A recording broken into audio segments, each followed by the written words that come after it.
This is part one of a three-part episode where Zach Prabhu and I are answering the question, what drove us to perform? This was a suggestion from our friend Polycasia17 or Constantine. I apologize for mispronouncing it in the episode, but we are open to suggestions, so please let us know at Instagram through a direct message or through our email, tonaldistancing@gmail.com. All right, this is part one with Zach where he's answering the question, what drove him to perform? It's official now. Live on Saturday Night Live. Live All right. on Saturday Night Live. Live on Saturday.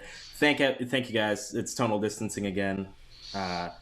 We would like to toast the lords and ladies of music. Please guide us while we drink in through our guitar journey. Zach, who would you like to toast? Jeff Beck. I think I said Jeff Prabhu, Bezos. who would you like? Jeff Like, Bezos. that doesn't For count. retiring. Yeah, that doesn't count. I am going to toast to Chuck Berry. Very nice, very nice. I'm going to toast to Muddy Waters. Let's do Muddy Waters, King of the Blues, of the Chicago Blues at least. Cheers, guys! Another week, another drink. Hey, KNMX here. Thank you for continuing to watch Tonal Distancing. As it comes up in the show, I do write my own music, and I have a new song out right now called For the People. It's on all listening platforms, so look up For the People by KNMX. I'd really appreciate a listen whenever you have the chance. And really appreciate you watching this show. Hope you enjoyed this episode, and I hope you check out the song. Have a good one. We lost Zach. It just looks like he's so we're keeping this in. starstruck to be here on Tonal Distancing. I'm just so excited. I know. I've always wanted to be the number 5 Zach Hayes on Tonal Distancing. Tonal Distancing. We do have technical difficulties. Anyways, you want to just kick off the intro riff? Yeah, we could just zoom to Zach's face whenever, and there he goes. Yeah, there he goes. All right, he couldn't handle it. Probably got something heavy for us today. All right, let's do it. Zach will be the first one on the spot. So this song, this is a riff I'm working on for a new album. The song is going to be called Slippy. It's named after a Slippy Toad from Star Fox, who is a mess and a pain to save during the game. So I wanted to write a really chaotic metal song that felt like what it's like to save Slippy. All right, let's hear it. So this is in drop D flat. So it's...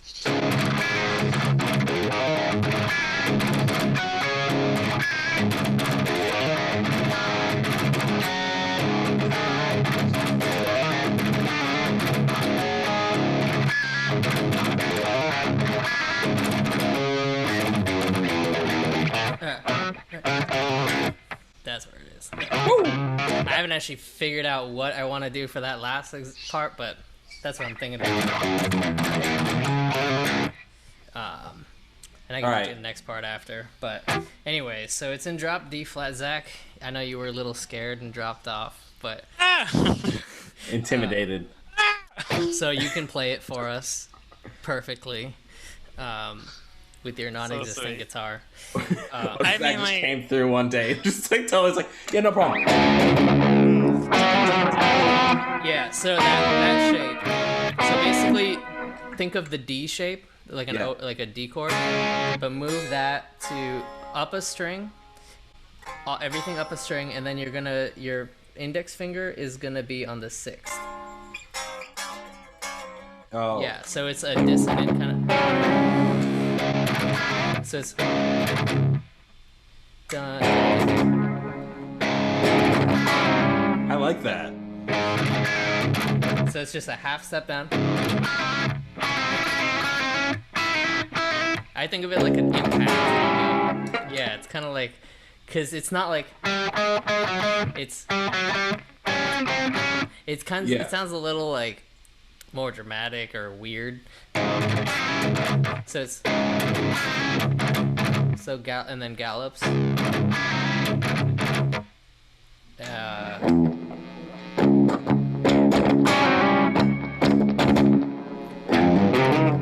Yeah, so it's and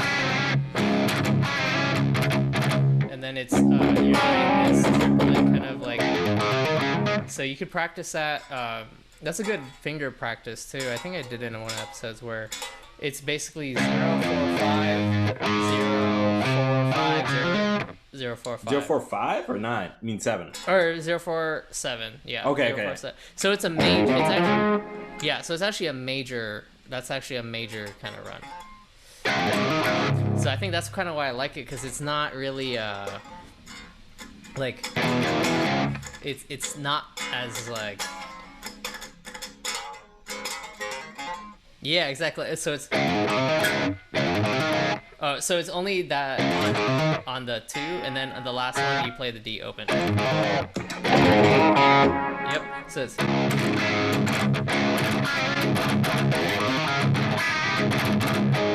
and at that one I'm still trying to figure out which kind of harmonics I want to do, but I do it basically on the 7th and the 5th. But yeah. What strings? Kind of whatever. I don't really think about it. I just the ones that get you the most sound out of it are like the A, D, and G.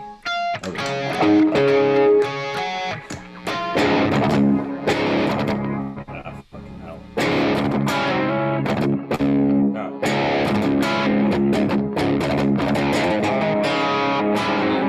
And it goes right to that again. Yeah. So it's I feel like such a boss.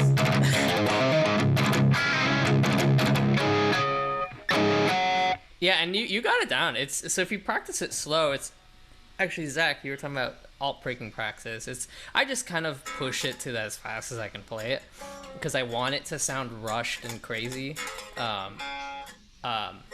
But yeah, it's a lot of like, it's a lot of slow bursts, so it's not like Slayer kind of stuff. It's like or I guess a Slayer song that it is like, you know, the beginning of Raining Blood. And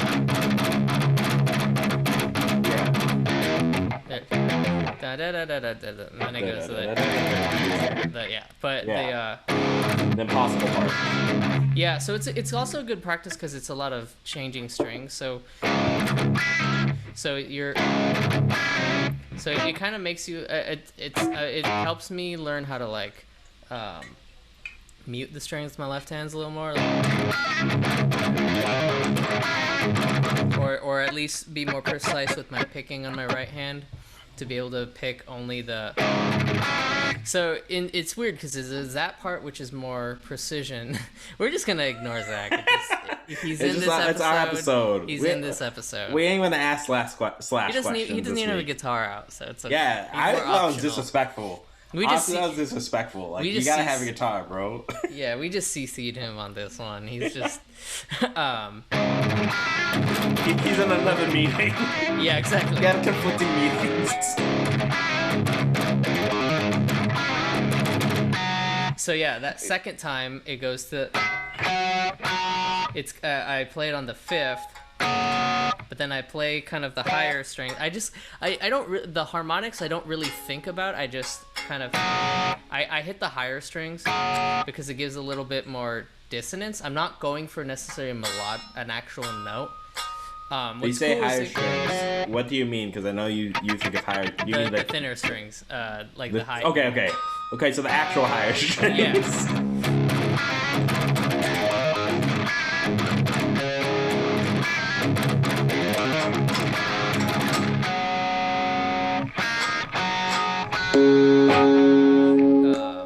Yeah. So, and then the next part, it changes the chord. Instead of doing, it changes it to being a dissonant chord on the A string, where you're doing 6, 7, 6 on the A, 7 on the D, and then 8. Yeah.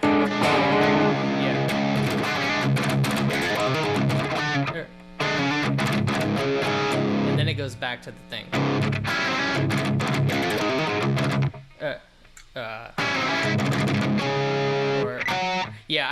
I honestly haven't figured out which harmonics I want to use for there, but it's yeah, so it goes from the beginning, it's slow, it's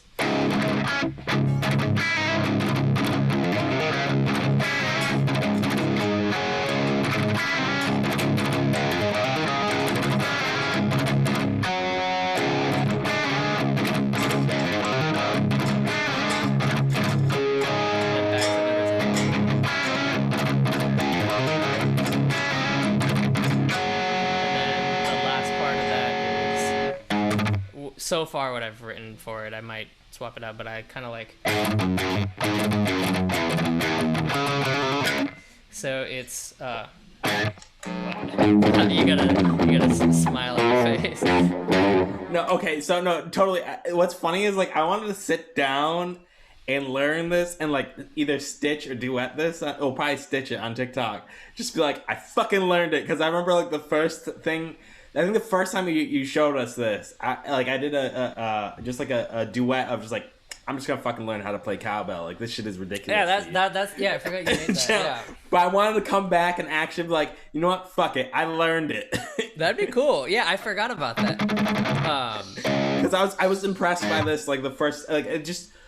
I mean I love the breakdown of it. Like take a you know, take that D shape, but move it down a string, and just that type of thinking, and then just coupling that with like the idea of like more of a major scale as opposed to a minor scale. Because I always tend to minor scale.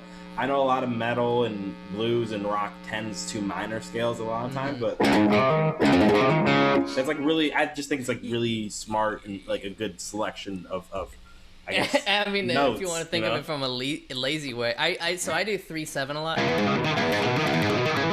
But if you just move one up, it's a little easier. But also that's also kind of a way to make things less stale. I think that's something I've been trying to do is when I have a thing that I normally do, like that's something I would do normally, or when I'm like soloing, I is something I've been working on, but like I very much think in that pentatonic, like, and like if I play a thing where I'm like, I'll try to force or if not you play a raw. something. Oh yeah. Yes. My leg. Where have you been, Zach? Hey, so Sponsored by Zach Hayes. my internet has been very sad. So That's all I your actually, internet needed. Your internet just needed some. Yeah, that's what we needed. But it came back just in time. I switched to my other computer that's in the guest room that has wired internet, so I'll probably just start setting up in here. But That's I need funny. to download Epoch Cam on it, so that's what I'm doing. We're gonna keep your face like this, but crop on that just- old yeah, face I was you're gonna making say. when you're stuck. Like Yeah. I was gonna say you Oh. need This whole it. thing is just sponsored by Zach. We don't know Zach who, just Zach. Just Any a Zach you guy see, named This Zach. show is sponsored by Zach. Yeah. Hell Yeah. yeah. the kind of doing stuff like that and like forcing a note that you're like playing something and then changing a specific note to be off of what you would different than what you would normally do. I think for me has been more refreshing, where I normally would do, but then, or even Yep, this. I'll if be I right did back normally it would be easy to go. Yeah. So even doing that, but then adding it makes it a little scarier and a little different, and it forces me to kind of think of different chords, because if I play this, the next chord I might do, I'm kind of limited by my shape, but when I do this, it's like it enables that, like, what if you add that and then you add the, I guess it doesn't change it. That's not a good example, but if I were to use a chord that I like right here, it might be harder to add this pinky here, but if I do this, I think actually kind of like that. That could be kind of a breakdown part, or like the.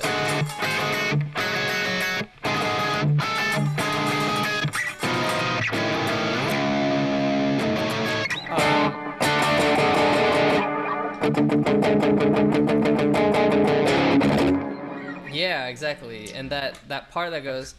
So this song is kind of influenced by I'm upside down. Why am I upside? your head. There you go. Yeah. Zach providing entertainment this week. Hey dudes. This. Sorry. No, you're good. I definitely was The struggle's influenced by Lamb of God a lot for this riff. I don't know if do you know the song Redneck? I can't play it well, but I think it's what is it? There. I mean that's not the right notes, but it's something like that, and just that kind of it has this beat that just on the 1, 2, 3, 4. Like I saw them live, and it was just so groovy and so just like you just want to bob your head to it, and that's kind of what I wanted with this song. Is so that beginning part would be like da, da, da, da, like crazy drums, it's all over the place, but then when it gets to that, it's just Oh yeah. and you just kind of like bob to it, and that part. So that part, it's actually kind of I feel like that subconsciously influenced a lot by Queen. That part, that's the. So I'm a huge fan of Rat-a-Tat, and their guitar playing is very influenced by Queen, and that kind of got me paying attention more to Brian May's guitar playing, and that the stuff he does where he does those little trills. Oh yeah.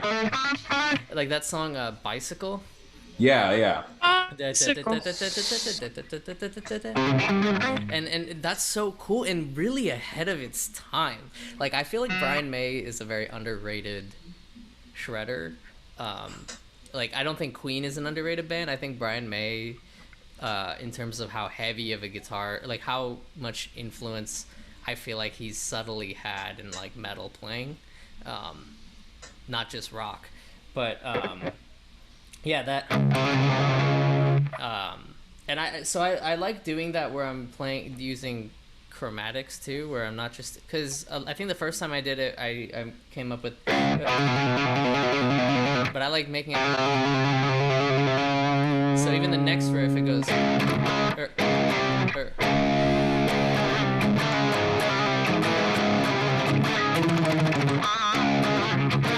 And yeah, I'm still writing that part, but instead of going, it's It's doing like the half steps more chromatic.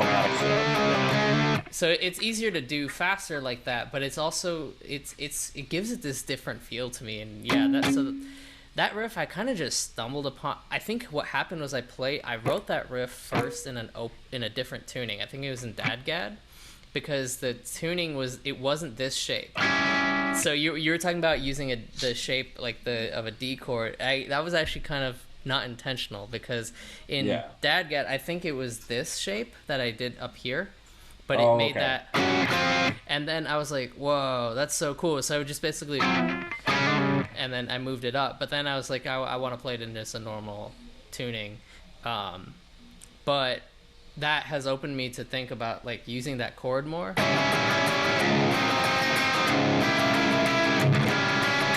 Like, yeah. I'm a little out of tune, but yeah, it's so maybe that's a lesson at least I didn't think about that I learned, is use open tunings to find out cool chord sounds, and then if you want to use it in a standard tuning, bring it back to that, and then I mean your fingers are probably going to be like that or some weird thing like that, but you might have luck. Yeah, and maybe you'll find one that just happens to be like this, that you can just. Yeah, I find that funny because I mean we're messing around with like slides like a little bit beforehand, and what's funny is you're talking about like open A. I normally end up going to open G when I go to a slide, but like I'm such a Why air quotes? It's because I'm such like a stubborn ass. It's actually drop G, but just no. I never tune down my high E string. I don't tune it down. I'm like, why would I tune it down when it gives me the possibilities to kind of stay? If I start playing a lead part, at least having the comfort in mind of knowing what my high string is doing. So I can go into open G and still like think in, at least for lead parts, in terms of like a normal, right? Because... yeah, technically this is G flat, open G flat. So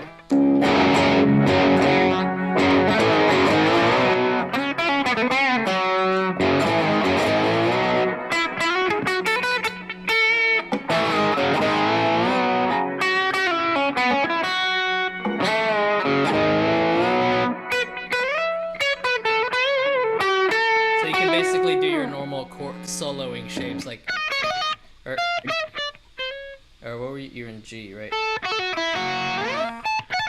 Yeah, so you can do those like licks there, I guess, if you do it that way.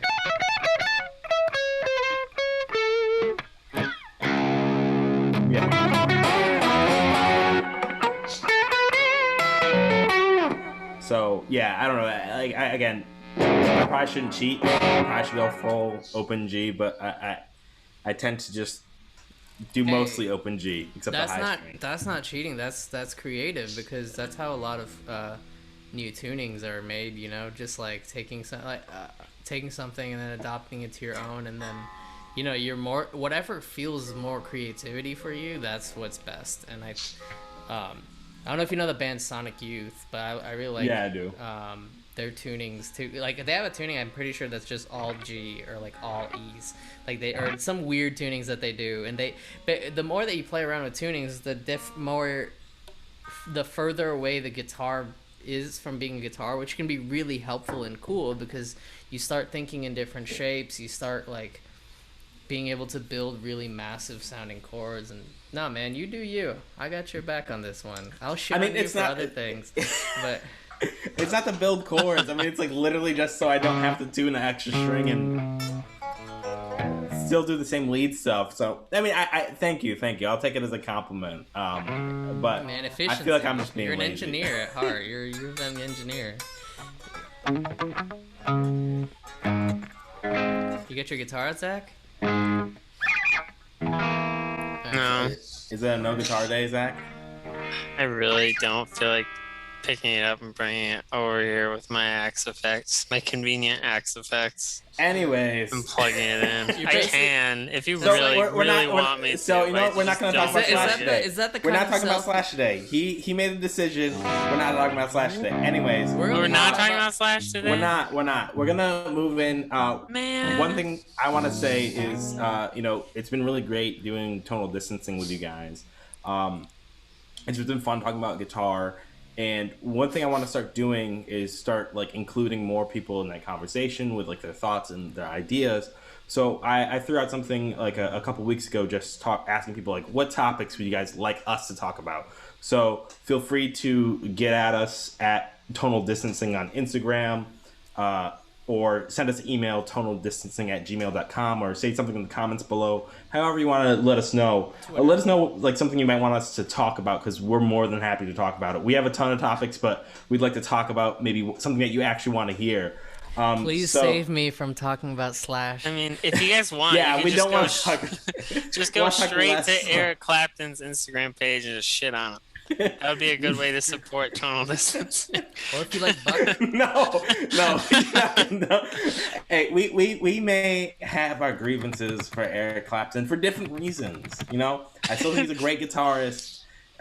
It's not. It's just personal. It's not anything about. Yeah, his skill.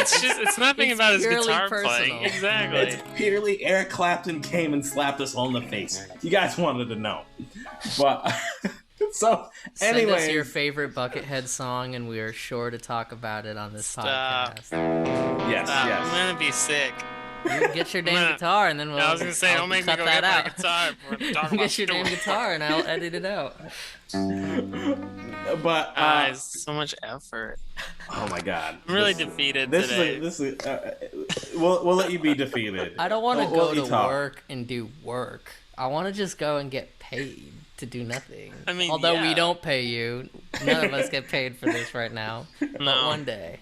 Pay One me. day. I'll go get my guitar. One day No, soon. no, never mind. Don't jinx it. You've got your internet set Yeah, no, I've Yeah, got don't- good vibes going up. right You've now. got good vibes. I think I've got my margarita. So Very nice. let me just chill. yeah. Feel the vibe today. So, yes, tonal distancing. We would love to hear your thoughts or ideas, what you want us to talk about. Our friend Constantine sent us something. We'll post his name up here, his Instagram. But he sent us something that about our first gigs and what drove us to perform. And I thought that was such a fantastic thing to talk about, because I don't think necessarily I think about what drove me to perform, and so I've broken down this a lot over the past couple of weeks of what that question like meant to me, but like I'd like to hear from you guys. Zach? What was your first gig? What drove you to perform? My first gig was at the Avenue in Lansing. Have either of you been to the Avenue in Lansing? Yes. You have, okay. It's cool. It's cool. They had I think I don't know if they still have it, but they had like a room with like arcade games, like kind of retro arcade games, and like a ton of billiard tables or pool tables. Sorry, I don't know why I said billiard. I'm so proper. Classy. It's really punk. It's really like retro and kind of punky. It's like a dive bar. It's like a punk dive bar, and I played with a band that played punk music. It was like Really? original. It was like, I mean, but it wasn't entirely punk. They described it as punk prog. Oh shit! So just like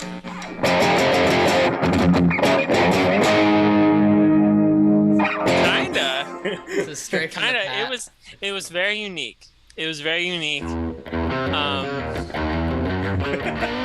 That's a song. Straight from the pat. They're cool. Check them out. No, They're that's hard. a- Okay, Cool. all right, yeah, that's not I'm with what it. you're playing. But so, this was my very first gig ever. Wait, how old were you? 23? Woo! 22? Cam just called you old with that woo. No, I mean, He's just like, it's fine. No, dude. actually, no. This is the I was a important late thing. bloomer. I was a late bloomer. doesn't Kanem's matter. teeth just fell out. He said What? that. How do I? No, Or no. Zach's teeth would have. No, I don't know I why think Kanem got old Young by just man, hearing. Have you been to the Avenue lately? I think this is a teachable moment just to say like you don't have to have played like when you were 3 years old to go out and play a bar. Like it's awesome that like you still put yourself out there, because I don't know, I feel like I see online a lot some people be like, I want to start playing guitar but like I'm 21 and I feel like I'm too old to start because all my friends in high school started playing when they were like 14, and it's like, no, just Can you do that voice for the rest of the episode? I feel like it's a totally different person. I know, but I feel like Zach has been that person that's been like, I don't care. I'm interested in this. I'm gonna just try it and see how far it goes. And Zach has probably played in bigger crowds than me, and I've played longer. So that's what blows my mind about Zach. Because like last time I met Zach last year during at Avenue A. Christmas. Oh, And we then- met last year? Yeah, remember? Wait, are you serious? You meant like you met up. Yeah. Oh. Yeah, like last time I was met like, oh, yeah. it was nice meeting you Yeah, last year. I 10th was grade like, was oh. last year. I was like, did you forget? Did you Fucking forget? high school. Yeah, no. But it's funny because like all of high school, I thought of Zach as a drummer. And then pretty much most of college, I thought of Zach as a drummer / he played guitar here and there. And you were getting into like setting up guitars and you played guitar kind of. And then I didn't talk to you for like a couple of years. And then we caught up again. And I saw your videos and I was like, oh shit, he got really good at guitar. What's up? I have a question, Teach. Wait, so was that your first gig playing guitar or first gig ever? That's a good question, actually. Yeah. Did you play as a drummer in bands? No, not in bands. What? I had played at You like just starved out. I played at like church, your area and of drummers. I played drummers in like are like in demand. Wait, so you played in Church church? counts. Church church counts. Does that gig, count bro. as the gig? Dude, I mean, yeah. Church It's is a where gig you make. before God. See, and Yeah, Jesus. that's where people No, but make that was money. different. Jesus ain't in your audience, bro? No, but like that's not what I'm saying, man. Okay, like, Wow. because like I feel like I would just kind Zach of roll out Hayes of says bed. Jesus does not matter. No, Country star Zach Hayes Country is a Stop. communist atheist. Ford presents or whatever, the stupid truck commercial. Well, I feel like churches are like some of the most legit gigs because some of the like I went to my friend's church for their kids. I don't know if it was baptism or some ceremony and Some water splashing thing. yeah, I don't fucking know. But the A baptism. yeah, no, I don't think it was a baptism. But anyway, Yeah, but the band that played there, it was like amazing, and their whole sound setup was amazing, and like very high production quality. And I'm the nerd being there who's like, I don't care what you're saying, I want to see what audio equipment you're using, like what pedals you got there. You got Axe Effects? Did you guys get your Axe Effects out? Or do you have like some in the extra in the box? Yeah, I'm looking for the. They use Axe Effects a lot at church. Dude, yeah, and like that kind of stuff is that's a very legit gig. Don't sell yourself short on that. No, but it wasn't the same. So the church, I feel that church at the time was more of like a I don't know how to like rootsy, like local kind of, like they didn't have the fancy sound equipment, they didn't have all the stuff. It was like stuff that would have counted, but they had shit, the so Gucci, they don't count. The Gucci stuff. Like I would like only line 6, no fractal. I had been doing that since I was only in like want a mega church audience, church or bust. No. But so anyway, to Dallas. So there were weeks where I would just roll out of bed and just go and play. Like I never practiced drums. So I feel like it didn't count to me. You know what I mean? Does that make sense? Yeah. Like I didn't practice it or anything. And it's not the same because like people aren't there for your show. They're there for, I mean, some people might be there for your show or whatever, but like they're there because it's church. They go to church, right? So I don't consider that as my first show. And I was definitely way more nervous for my first show. Probably because it was my first show. That's actually a big reason why. But and this is your first show on guitar, then? First show on guitar, yes. On the Avenue. And it was at the Avenue. Original punk music, or was it covers? All original. Whew. No covers. That's cool. I didn't write any of it though. They just needed a guitar player. Yeah. That's awesome. And I showed up, and for some reason, I think my old gold top was messed up. So I borrowed Aaron Dunn. Do you know Aaron Dunn, Prabhu? Yeah. I borrowed I haven't talked to him. Yeah. I borrowed his white Telecaster.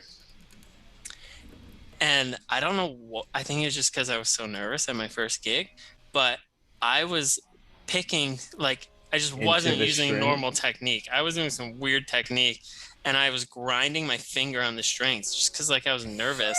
And I looked down, and my finger is bleeding all over his white Telecaster. Savage. It was so hardcore, so punk, but I like bled all over his Telecaster. I felt so bad. Zach was janting without even knowing it. I mean, no shade, but like, I'd feel hurt that someone bled over it, but like, hopefully I'd get over it. But like, I was at a band practice once, and like, I was at a band practice once, and I had my guitar, and like there was another guitar, so I wasn't like stressing about it. I think I had 2 guitars for some reason. Maybe it was like a practice before a show, but I let someone borrow this guitar, and their picking technique was very aggressive, and you think that like and I took the pick guard off this actually. But you think a pick guard, like, is here to protect the body here. That's true, but like you have no pick guard here. And this person, like, still to this day, there's just like scratches, just like a nice texture right up here from one guy, one practice, just cutting into the body. That guy would not be my friend anymore. Was he using a knife? Like to pick? I don't know. I don't think he was using like heavy picks. He just cut into it, and I said nothing. I saw it. I was like really upset, but for me, there's a certain part about there's something that I just kind of let the guitar live and be loved, because I mean, like, I think with the Gibson tribute stuff, like the finish on it isn't like completely stuck. So I mean, I don't know, like, if you can see this, but it's not like everything is like stuck together on this thing. Fancy switch. Did you slash his tires or anything? Nah, man, I'm too cool. I stay cool, man. There's this. That means yes. He's just not admitting to it. I didn't slash his tires. He's just, he's in a trunk somewhere. Yeah. But, no, I think I live by. I kind of live by the philosophy. I think it's because my double cutaway has the busted neck. But I live by the philosophy that from philosophy. I think the phrase is the vase is already broken. which is like it's some monk tale about someone owned a vase and the vase broke, and like there was no way you can protect a vase forever from breaking. Like they sometimes break, so don't like go to pieces over something breaking. So I changed that phrase to like the guitar is already broken or the guitar is already stolen. I've never had a guitar stolen, but I know it's possible. So like at a gig, like someone can just walk in the back. I mean, I think of a buddy guy. He used to play a Gibson Les Paul, but he's a Strat man now. The one of the main reasons he plays a Strat today is because at a gig, someone wasn't watching his Gibson Les Paul, and someone stole it in Chicago. And then the next day, he went and bought a Strat, and then he pretty much didn't look at Les Pauls anymore after that. Oh, okay. I was gonna say like, there's nothing functionality about it that just led to that. It just was like trauma of like, yeah, fuck Les Pauls. No, it wasn't trauma. It wasn't completely trauma to say fuck Les Pauls. He wanted a Strat, but like it was like, oh, someone stole my Les Paul. It's the opportunity now just to buy a Strat and be done with it. It's a sign, yeah. Basically. So, but no, I just kind of live with that. Obviously, if someone broke it, I'd make them pay. But I mean, this is a workhorse, man. Like, if I had something that was like as pretty as yours, Zach or Prabhu, I'd probably definitely be like going out for fisticuffs. But like this, I'm like, you know what? Hey, just What's that just be difference cool with between me. this and that one? I'm just binding. That's all I can think of. I mean, yours is still a little bit more expensive than mine. What about your finish, Prabhu? Is that just like the nitro satin stuff or whatever? It said like burgundy. I don't remember the finish. Mine's like nitro satin gloss. or whatever. Yeah, but I don't know. Gold. I don't fucking know. It is I mean, nice. Yeah. I just thought because it's a special that it was like slightly like lower, but I don't Yeah. like it. I'm not complaining about it. I just figured the specials might have like a slight downgrade on some of the things. I mean, binding to me is nice. I definitely like the binding. Thank you for rubbing it in. Hey man, maybe Zach will come across the Les Paul one day that fits your needs, and Zach will oversell it to you. I have some for sale. I have one for sale. I will say I do want this guitar to like tell a story over time, like that it's been through some shit. So, anyways, my battery's at 10%. I'm just gonna grab my charger real quick. Continue. Do you want to talk? Do you have anything else to say about your first gig, Zach, other than you donated blood on someone's podcast? I did. I donated blood. What drove me to start performing? My mom. She drove me. My to the mom. performance. No, I don't know. That's a surprisingly difficult question, I think. So do you have a band that was your first show or something, like a show that you went to that, or even it was not a big band but a local band or something that you saw and you're like, holy shit? Because that's kind of how I interpreted the question too when Kano came with the topic. Yeah. Thinking about like, who did I see or what did I see that just drove me to be like, that I want to do that. I think I knew it. Like, I think I just knew that I wanted to. I don't think it was necessarily seeing a band. I mean, the first band I saw was Slash, so I don't want to schmooze about that more necessarily. Or even like, I think we all grew up in the internet generation too, where like a lot of our first things were like watching live videos of like, that's what I spent most of my childhood doing. So did you have like videos that you saw, or where, like, not just because you like the music, but you had something that was just like, whoa, like that person, like, I just like a guitarist or someone you admired playing how they played live, and just you pictured yourself doing that. I don't even know that it was like guitar specifically. I feel like I remember even as a little kid, like enjoying like watching, like seeing the Backstreet Boys on MTV and like thinking it was cool, or like, you know what I mean? Like, yeah. I feel like I've always just liked the idea of performing.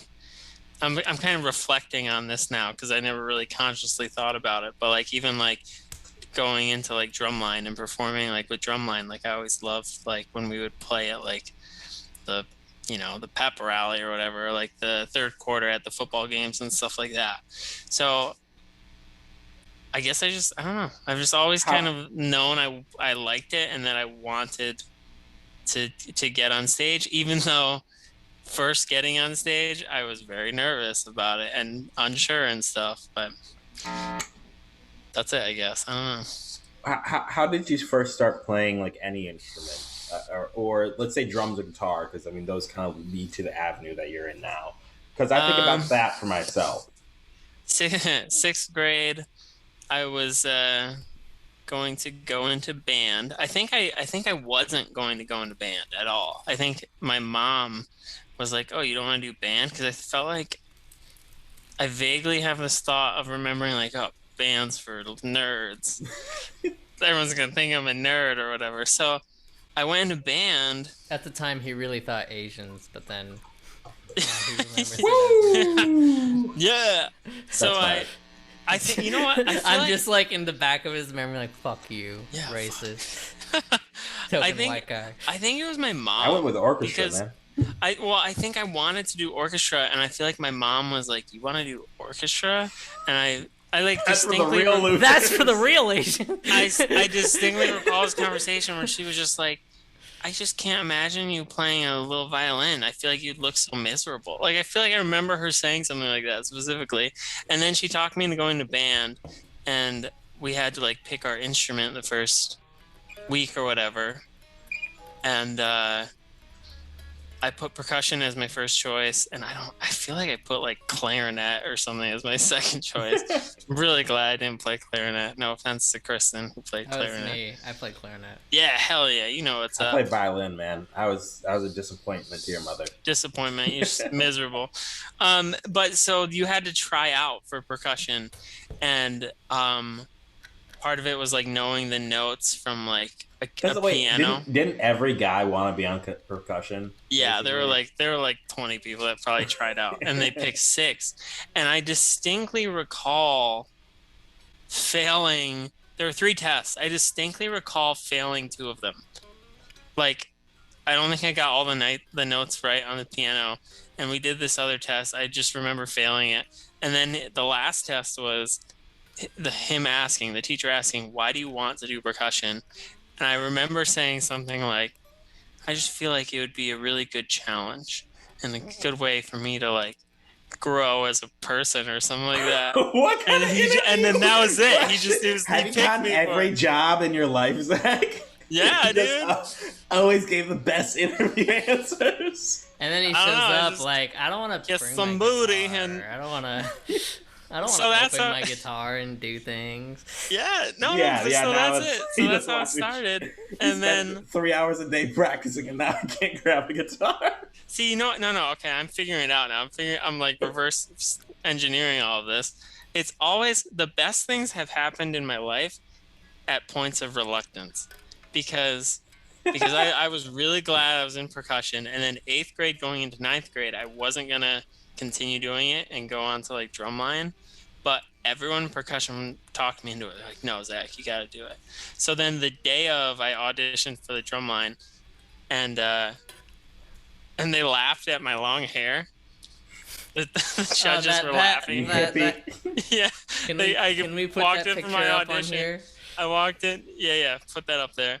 I walked in for my audition, and I distinctly recall there were seniors who were on the panel, and they just instantly started laughing. They were trying not to laugh. They were laughing at my hair. I know they were laughing at my hair. Damn. And I butchered the audition. I felt so bad. And then drumline ended up being a great experience still. And then I tried out for the MSU drumline my freshman year of college, and I got cut. And that's when I started playing guitar. Oh, so you would have been a drummer still if it wasn't for MSU. For them cutting me. Thank you, MSU. Thank you, MSU. Yeah, we wouldn't be here with Zach Hayes now if he didn't get cut. Well, maybe we'd have a drumming. We'd have the second best Zach Hayes of maybe guitar. Well, I'm. We want 7th. the 5th. We want 7th.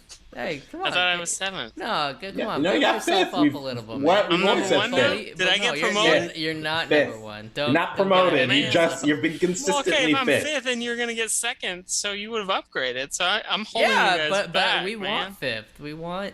Yeah. Yeah, okay. Someone with a humble. You want kind of, We want the like where the bell curve starts to pick up. Yeah, we don't want to Okay. feel. We don't just want to get here and feel like terrible. We want to feel inspired. So we settled Yeah, for yeah. fifth. We- Once we Heck level yeah. up, we'll. If we got anything more than fifth, we wouldn't have gotten.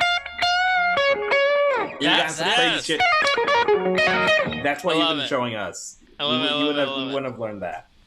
if Perfect. you brought your guitar to these videos more, you might be able to prove that you're number one. But he's not. It's not. We don't even care.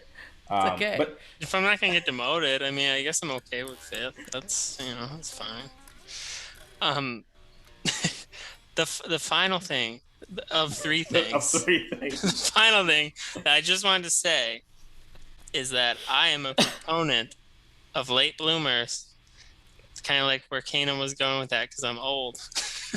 So all you late bloomers out there. yes, it's my DM my Zach. goal. It's my ultimate goal to break the hearts of children prodigies.